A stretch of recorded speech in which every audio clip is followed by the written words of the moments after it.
천국에 들어가는 것을 포도원 주인, 그리고 포도원, 그리고 품꾼의 비유를 통해서 이야기를 해주고 있습니다. 자, 우리가 어떻게 천국에 들어갈 것이냐, 언제 들어갈 것이냐, 그리고 우리가 전적으로 천국에 들어가는 것은 우리의 노력이 아니라 하나님의 은혜다. 이제 사실 천국에 들어가는 것은 지금 반응해서 지금 구원의 은혜를 붙들어야 된다. 지금이 구원의 시간. 그리고 우리의 노력이나 우리의 애씀이나 우리의 지능이나 능력으로 들어가는 것이 아니라 전적인 하나님의 은혜로만 들어갈 수 있는 곳이다. 그리고 그 은혜를 깨닫지 못하고 살아가는 사람은 어리석은 사람이고 신앙에서 뒤처지고 믿음에 자라지 못할 뿐만 아니라 신앙에 있어서 아무런 열매를 얻지 못하기 때문에 복을 누릴 수 없다. 그러니까 은혜를 깨달아라. 그래야지만 그 은혜를 붙잡고 나갈 때 믿음이 자라게 되고 먼저 된 자가 된다. 앞서가는 신앙이 될 수 있다. 라고 하는 이 사실을 오늘 본문을 통해서 이야기를 해주고 있습니다. 또 좀 더 구체적으로 오늘 이 비유를 통해서 우리가 어떤 모습의 신앙이 되어야 되는지, 또 복을 받아들이기 위해서는 어떤 모습의 신앙과 삶이 되어야 되는지 오늘 내용을 통해서 살펴보고자 합니다. 오늘도 세 가지 나눠서 살펴보고자 합니다. 첫째로 지금이 구원의 시간이다. 지금이 구원의 시간. 1절부터 7절까지 내용을 읽어보겠습니다. 천국은 마치 품꾼을 얻어서 포도원에 들여보내려고 이른 아침에 나간 집주인과 같으니 그가 하루 한 데나리온씩 품꾼들과 약속하여 포도원에 들여보내고 제3시에 나가본 장터에 놀고 있는 사람이 또 있는지라. 그들에게 이르되 너희도 포도원에 들어가라. 내가 너희에게 상당하게 주리라 하고 그들에게 가고 제6시와 제9시에 나가 그와 같이 하고 제11시도 나가보니 서 있는 사람들이 또 있는지라. 이르되 너희가 어찌하여 종일토록 놀고 여기 서 있느냐. 이르되 우리를 품꾼으로 쓰는 이가 없음이니이다. 이르되 너희도 포도원에 들어가라 하니라. 자, 지금 부르실 때 반응해야 한다 이 말이죠. 자, 오늘 시간을 보면 아침부터 부르죠. 아침이 6시 아침부터 불러요. 오늘 시간을 보면은 오늘날 우리의 시간하고 좀 다르죠. 현대인의 시간하고. 뭐냐면 아침부터 6시부터 9시, 12시, 3시, 5시, 저녁 6시만 마감해요. 그러니까 제11시라고 하는 것은 오후 5시를 의미하는 거예요. 5시. 자, 아침 6시부터 불러요. 아침부터. 그리고 9시도 가니까 또 있어요. 12시 가니까 또 있어요. 3시 가니까 또 있어요. 5시 가니까 또 있어요. 자, 우리를 각각의 사람들마다 다르게 부르신다 이 말이에요. 부르는 시간이 다르다 이 말이에요. 그런데 문제는 저물면 끝이 나요. 자, 8절에 보면 저물면 이제 끝이 나는 거죠. 계산을 하죠. 싹을 주게 되죠. 저물면 이미 끝이 난 겁니다. 우리 인생에 있어서의 저녁 시간이 저물어서 계산하는 시간이 넘어가면 구원받지 못한다 이 말이에요. 자, 우리는 저물기 전에 반응해야 돼. 저물기 전. 지금이래. 모든 시간들이 각 개인의 시간에 따라 다르단 말이죠. 고린도후서 6장 2절에 보면 지금이 은혜를 받을 만한 때요. 지금이 구원의 날이로다. 지금이 은혜를 받을 만한 때라는 거예요. 그리고 구원의 시간이라는 거예요. 자, 어떤 사람은 아침 일찍이, 어떤 사람은 정오에, 인생의 그 시간에 각각이 다르죠. 예? 아침 어렸을 때 부르는 사람이 있고, 청년의 때 부르는 사람이 있고, 중년의 때 부르는 사람이 있고, 노년의 때 부르는 사람이 있어요. 오후 5시는 노년의 때 부르는 사람하고 같지 않겠어요? 근데 저물어서 이 주님이 오실 때가 되면 끝나는 거예요. 우리는 인생을 살아갈 때 하나님 부르심의 시간이 각각 다르다는 겁니다. 그런데 중요한 거는 부를 때 반응하는 거야. 부를 때. 저물면 끝이 나는 거야. 사도행전 17장 26절에 보면 인류를 한 혈통으로 만드사 시대를 정하시고 경계를 한정하셨으니 이는 하나님을 더듬어 찾게 하려 하나님 만나게 하려 하십니다. 하나님이 시대를 정하시고 경계를 한정하시고 한 혈통으로 아담이 한 혈통으로 인류를 이렇게 만드셔서 세계 각지에 흩어져 살게 되는데 흩어진 장소에서 그 시대를 따라서 하나님을 만나게 하신다는 말이죠. 가령 예를 들면 로마 시대가 되었을 때에 이제 통일을 이루었잖아요. 사통팔달이 되고 교통이 원활하게 이루어지면서 그때에 하나님의 복음이 쭉 퍼져나가는 거예요. 각각에 있는 곳에서의 그 시대를 따라 복음이 들어오면 하나님을 만나게끔 되는 거예요. 그래서 하나님 복음의 계획, 구원의 계획. 갈라디아 4장 4절에 때가 참에 하나님의 아들을 이 땅에 보는 때가 카이로스라는, 그래서 사도행전 17장 26절에 그 때라는 게 연대라고 하는 게 연대를 정하실 때 그 연대가 카이로스예요. 카이로스. 하나님의 계획된 시간. 하나님이 우리를 구원하시기 위해서 시대를 정하시고 경계를 한정하셔서 하나님을 만나게 하고 하나님을 찾게 하고 그들의 연구하고 궁극적인 모습으로 내가 누구를 찾아야 구원을 얻을 것인가라고 고민하고 있다가 복음에 들어가면 턱 만난다 이 말이에요. 하나님의 구원의 계획이. 우리 인생의 개인사로 보면 개인사에 똑같단 말이에요. 하나님 앞에 우리가 인생을 살아가면서 이 땅에 태어나서 죽을 때까지 그 과정 속에 하나님이 5시에 부른 사람이 있고요. 12시에 부른 사람이, 아침에 부른 사람이 있는데 각각의 그 시간에 따라서 우리를 부를 때 우리는 거기에 따라서 반응을 해야 된다. 지금이 구원을 얻을 때라 라고 하는 것을 이야기를 해주고 있죠. 우리는 우리의 시간 속에, 공간 속에 하나님이 이 동탄지에 살게 하신 것은 우리 여기서 주님을 제대로 만나라 이 말이에요. 누군가를 통해서 복음을 전도를 받았고 또 복음을 전도를 받았고 그 안에서 주님을 진짜 인격적으로 만날 수 있는 그런 그 시간의 공간이 있단 말이에요. 여러분들이 살고 있는 공간이 있단 말이에요. 대한민국이라는 이 공간 속에 어떤 사람을 통해서든 어떤 일을 통해서든지 우리는 어떤 사건 속에 하나님을 만나잖아요. 또 깊이 있게 만나려고 그러면 하나님이 그 가운데서도 고난의 시간을 또 거쳐야지만 만날 수 있게 하잖아요. 어떤 사건을 통해 공간 속에서 그리고 내가 살고 있는 시간 속에서 그때가 중년의 때일 수 있고 노년의 때가 일 수 있고 젊었을 때가 있을 수 있단 말이죠. 근데 중요한 거는 각각의 사람들이 지금이라는 거예요. 지금의 시간.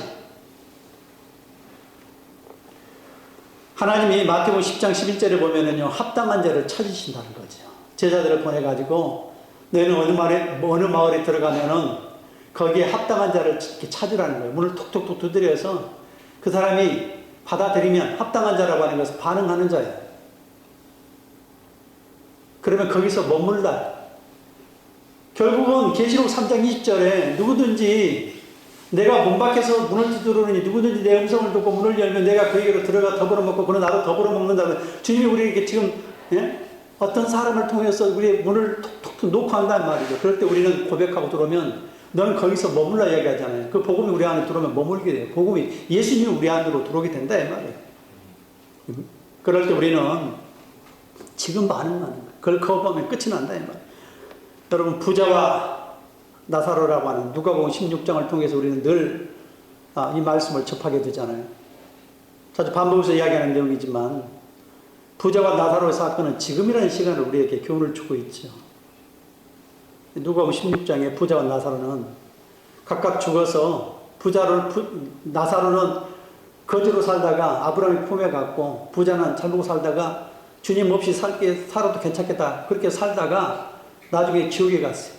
지옥의 불에 고통을 받고 있는데 나사로를 좀 보내가지고 자기 혀에 이거 지옥불의 고통이 너무 고통스러우니까 좀 혀에다 물을 대서 찍어서 선을 캐달라고 하니까 오고 갈 수가 없다. 그러면요 내 형제가 5명이 있는데 아직 살아있으니까 나사로를 보내가지고 좀 복음을 전해주고 주세요. 그랬더니 뭐라고 그래 하나님께서 지금 현재 선지자가 있다는 거예요. 복음을 전하는 사람이 있으니까 그 복음을 전하는 사람들한테 말씀을 들었지 갈 필요가 없다는 거예요. 거기에 그럴 때 한마디 더 하죠. 아니 죽었다가 살아나서 가면 믿지 않겠어요? 이 말이. 네? 그 부자가 하는 말이 죽었다가 살아난 사람이 있어서 가서 복음을 전하면 진짜 믿지 않겠어요? 그랬더니 뭐라고 하나님께서 현재 있는 그 사람들이 복음을 전하는 것을 믿지 않으면 결코 죽었다가 살아난 사람이 가서 말해도 믿지 않을 것이다. 여러분 지금 현재 선지자가 있고 복음을 전하는 사람이 있다면 그 사람의 말을 믿지 않는다면 어떠한 기적, 능력, 역사를 베풀어도 믿지 않는다 이 말이에요. 전적인 하나님의 은혜. 그래서 지금 내가 하나님 앞에 반응하는 것, 요한복음 4장 36절에 넉 달이 지나야 추수할 때가 이르렀다고 너희가 그렇게 알고 있는데 나는 말하노라. 희어져 지금 추수할 때가 되었다.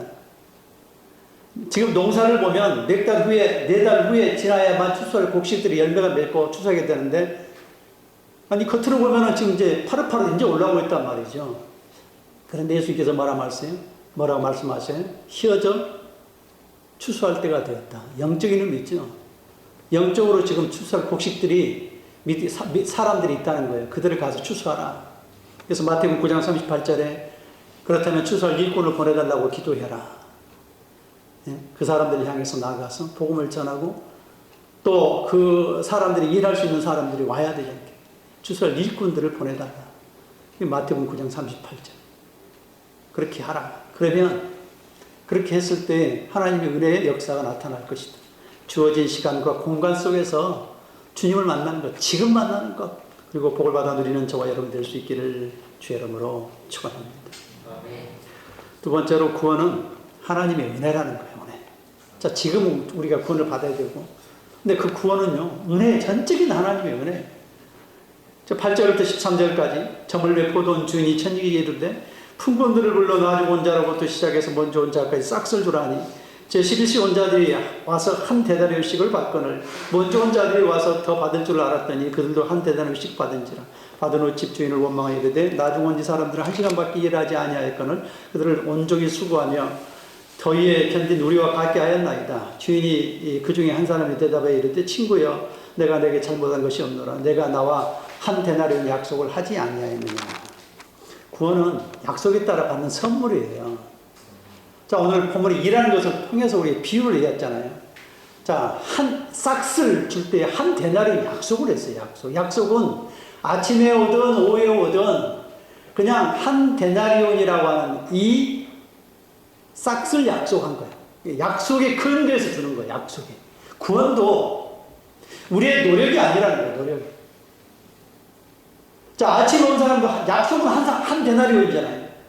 오후에 5시 59분에 와도 한 데나리온 받는 약속이에요. 약속. 구원이 그렇다는 거예요. 구원이. 아침에 부르든 인생의 노년 가운데 죽기 직전에 부르든 주님을 약속을 따라서 믿으면 나의 구주 나의 하나님을 고백해서 믿으면 구원은 동일하다. 구원은 동일한 은혜가 우리에게 미쳐진다라고 하는 거예요. 그러니까 약속은 믿음으로 따라 받는 것이지 노력에 따라 받는 것이 아니다. 이걸 지금 말하고 싶은 거예요. 근데 사람들은요 노력에 따라서 구원을 받는 줄 알고 착각을 하고 있다는 말이죠.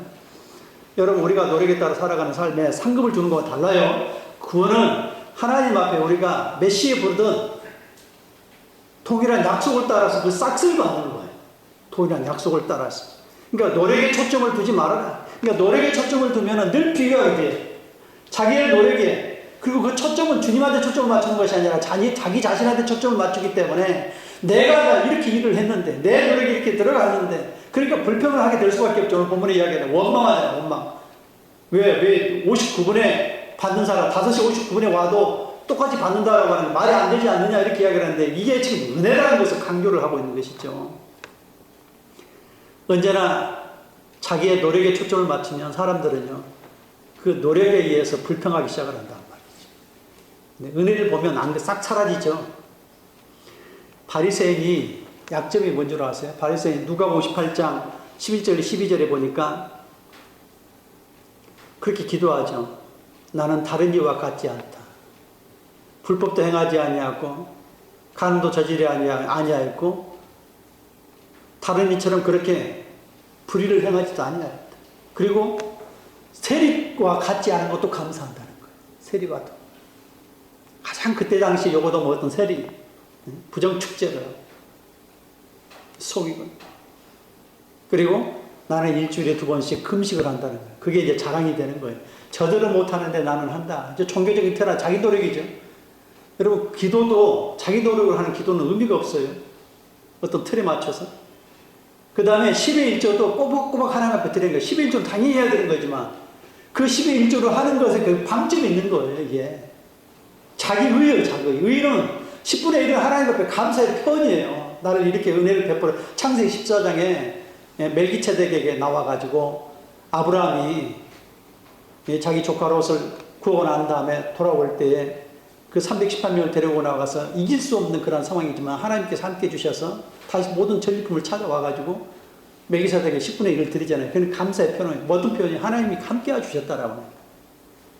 하나님 나의 인생의 전체적인 책임을 지고 나를 주님께서 보호하시고 인도하시고 은혜를 베풀어 주신 것에 대한 나의 인생 전체를 10분의 1로 표현하는 거예요. 감사의 표현. 그래서 11조는 자기 감사의 표현이에요. 나에 대한 내 것이 아닙니다. 내 몸과 내 삶과 내 노력의 모든 결과들은 내 것이 아니고 하나님 것이라는 고백이에요. 고백. 10의 1이 그래요.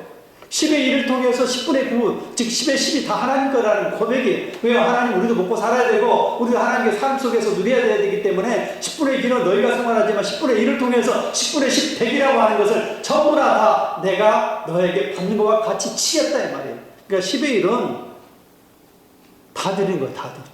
하나님 앞에 신앙의 고백이에요. 10의 1조. 근데 그거를 내세우잖아요. 그러니까 뭐예요? 자기 노력, 자기 생각, 자기. 그럼 우리가 초점이 자기가 아니면 누구한테 맞춰야 되느냐? 주님에게 맞춰야 되고 타인에게 초점을 맞출 때 은혜를 볼 수 있어요. 왜요? 그 내가 5시에 불림을 받는 사람 입장에 딱 서면 바뀌죠, 생각이. 예? 내가 만약에 5시에 또는 5시 59분에 부름을 받아서 그 싹스를 받아서 구원을 얻었다면 내가 만약에 그 사람이 오후에 3시에 부름 받아서 내가 구원을 받았다면 내가 그 입장이라면 나는 감사할 수밖에 없지. 은혜를 보니까 아침에 부름 받은 사람이 아니라 오후 5시에 부름 받은 사람의 입장에 선다라면 주님의 은혜가 얼마나 감사한지를 역지사지가 될 수 있지 않겠느냐 이 말이에요. 그러니까 우리는요 주님에게 초점을 맞추고 타인에게 초점을 맞추면 자신이 아닌 초점을 맞추면 불평보다는 우리는 늘 감사하게 되고 은혜를 볼 수 있게 되는 것이다 라고 하는 것이 우리의 신앙의 초점이야. 내가 아닌 주님에게 초점을 맞춰 또는 다른 사람에게 초점을 맞출 때 은혜가 보이기 시작해. 왜요? 역지사지니까. 내가 그 입장에 서게 되고 내가 그 사람이 될 수도 있으니까. 그래서 구원은 전적인 하나님의 은혜라는 거예요. 그래서 우리는 행함이 아니라 믿음으로 구원을 얻는다는 사실. 우리가 한 가지 말해야 될 거는 제가 아까도 조금 전에 언급했습니다만은 상급은요 아침에 불렀을 때 예수로 노래가는 구원은 다른 거예요. 상급은 하나님이 우리한테 거기에 적절하게 일하는 것에 대한 값을 주셔요. 구원은 5시 59분에 불러도 주님이 재림하시기 전에 부르면 되는 거예요. 우리가 살아있을 때 개인적으로 우리가 살아있을 때 육신이 우리가 영적 존재가 되면 구원의 기회는 사라진다고 했어요. 내가 육신을 입고 있을 때, 그러니까 지금이 구원의 기회라고 그랬잖아요. 만약에 어떤 일을 당해서, 만약에 내가 죽게 될 때, 오늘 저녁에 하나님의 부르심을 받게 될 때, 내가 안 믿는 상태는 구원의 기회가 사라지잖아요. 근데 제가 지금 호흡을 하고 있고, 육신을 입고 있을 때가 기회라고 그랬잖아요. 이게 지금 구원의 기회잖아요. 이 기회를 붙드는 것, 이 기회를 붙드는 것이 복이고, 그 다음에 이건 전적인 하나님의 은혜라. 그렇지만 인생을 살아가는 삶 속에서의 우리가 행하는 신앙 가운데 애쓰고 노력했던 것에 대한 상급은 주신다. 이 말이에요. 구원은 하나님의 은혜고 우리가 행한 모든 결과에 대한 그 상급은 하나님께서 우리에게 각각의 하나님께서 아침에 일찍 불러서 애쓰고 노력했던 사람에 대한 하나님의 은혜가 거기에 상급은 따로 주어진다. 이 말이에요. 사도 바울이 이걸 깨닫고 난 다음에 자기가 불렀을 때 그 부르는 시점부터서 걸맞는 삶 살아요. 중요한 거는요, 내가 5시에 부르면 5시에 부른 그 사람으로서의 그 은혜를 빚진 자, 은혜가 크기가 크면 클수록 거기에 걸맞는 모습으로 더 하나님 앞에 크게 영광 돌리며 살아가는 삶이 되어야 돼. 그릇에 맞게 걸맞는 모습. 사도 바울이 그걸 깨달으면 우리도 그걸 깨달으라 이 말이죠. 내가 은혜를 더 많이 받은 사람이라면 은혜를 받은 것만큼의 하나님을 증거하고 하나님의 깊이와 넓이와 높이와 이 모든 것들에 대해 하나님의 오묘하심에 대한 능력과 이런 것들을 거기에 걸맞는 모습으로 나타내고 증거하고 살아가는 삶. 이것이 은혜를 받은 자의 삶이다. 은혜와 구원을 얻었음에 감사해서 걸맞는 모습으로 살아가는 삶이 될 수 있기를 주의 이름으로 축원합니다. 마지막으로 세 번째로 은혜를 깨달을 때 먼저 되는 신앙, 앞서는 신앙이 될 수 있다는 거예요. 14절, 16절까지 내 것이나 가지고 가라. 나중 온 이 사람에게 너와 같이 주는 것이 내 뜻이니라. 내 것을 가지고 내 뜻대로 할 것이 아니야. 내가 선함으로 내가 악하게 보느냐. 이와 같이 나중된 자로서 먼저 되고 먼저 된 자로서 나중 되리라. 이게 행함이 아니라 믿음으로 구원을 얻는 것이 하나님의 뜻이라는 거예요. 이게 내 뜻이라고 이야기하잖아요. 지금 이 비유를 통해서 행함을 통해서 구원을 얻는 게 아니라 내가 그냥 일방적으로 은혜를 너희가 못하니까 내가 일방적으로 은혜를 베풀기를 원했다. 그래서 은혜를 베푼 것을 너희를 구원하기를 원했으니 이것이 내 뜻이니라 이 말이에요. 이것이 내 뜻. 여러분 만약에 우리의 노력으로 만약에 하나님 구원을 얻는다면 우리가 가지고 있는 재능, 능력, 재물, 노력 이런 걸 가지고 구원을 얻는다면 여러분 구원을 얻을 수 있을 것 같아요? 못 얻었어요. 여러분 돈 많은 사람, 재물, 돈으로 구원의 티켓을 산다고 그러면 여러분 구원 못 받습니다. 저나 여러분. 네? 세상에 잘 사는 사람들이 얼마나 많아요. 돈을 가지고 구원의 티켓을 산다면, 재물 가지고 한다면, 노력 가지고 한다면, 여러분 지능순으로 만약에 구원을 얻는다면 우리는 이미 멀어져요. 못 따라갑니다. 지혜순으로, 지능순으로. 권력? 힘 있는 자리? 먼저 구원을 한다고 해보십시오. 우리는 억울해서 못 살지 않겠어요? 노력도 우리의 한계, 몸이 약해가지고 못 따라가요. 그리고 또 지식도 없으니까, 지혜도 없으니까 그 노력의 대가가 따라갈 수가 없겠죠. 다른 얼마나 뛰어난 사람들이 많아요. 80억의 인구 중에 얼마나 수많은 사람들이, 뛰어난 사람들이 얼마나 많습니까? 여러분, 우리가 가지고 있는 재능, 기억, 능력, 건강, 재물, 권력, 힘, 노력, 이 모든 걸 가지고 만약에 하나님께서 구원하시는 순서를 잡는다면 우리는 이미 멀어져 있어요. 구원받을 기회가 사라져 버립니다.